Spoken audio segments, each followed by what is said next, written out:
Chapter 17. Welcome to my nightmare. Depressed and deflated, we pushed our bikes slowly and solemnly up the pool path. I looked over at Hershey. This is a nightmare, I sighed. Bill, life doesn't always go as we plan, but you have to welcome the adversity, as well as the good fortune, Hershey said. Yes, Steve chimed in. Success and failure are the opposite sides of the same coin. Just hang in there, Hershey finished.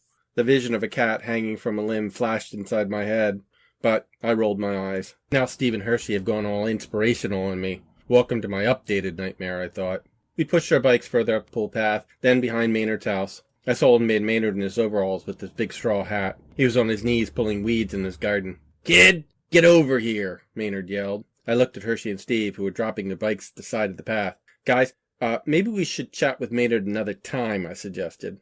Hershey dismissed my worry. Come on, Bill, Hershey said, turning and walking towards Maynard. I dropped my bike and followed Hershey and Steve towards the garden. I can't figure out if you kids are deaf or just stupid. I said kid, not kids, Maynard growled. I just want to talk to Bill. Hershey stared at Maynard. Listen, Mr. Maynard, you can say anything you want, but anything you want to say to Bill, you can say to me. Mr. Maynard glared at Hershey, but Hershey just glared back defiantly. Fine, it ain't no big secret anyhow, Maynard relented. Maynard winced, scrunching up his face in pain as he stood up. Finally erect, he stood west of us, shading the sun with his hat.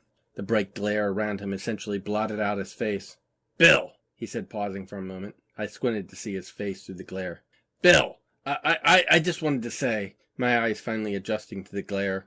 I could see his face soften. His eyebrows droop.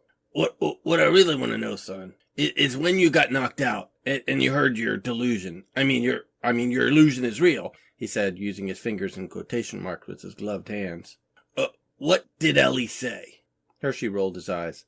Bill, you don't have to tell him anything. This seemed to irritate old man Maynard. His softened face furrowed once again. Maynard glowered at Hershey. He slowly pulled off his garden gloves, dropping them each on the ground. Raising his bony finger, he pointed at me, inches from my eye. Shaking his finger, he snorted, Tell me what she said! I could smell Maynard's earthy, bony finger. I don't remember exactly. Something about being in the moment and about less stress. Why in tarnation would Ellie give a flying pile of cow pie about you and your stress? Maynard grouched. I looked at Maynard. His eyes were wild and angry. I turned first toward Steve, whose jaw was dropped. I'd never seen his jaw dropped. He must be truly amazed by something. I glanced at Hershey. Whoa, I thought. Hershey was in a trance too, staring at Maynard. As Maynard turned him into zombies, was I next, I thought? My eyes darted feverishly. To Steve, to Hershey, and they still looked like brain dead and slack-jawed. Hershey was mouthing something. Brainards, he whispered. Ah!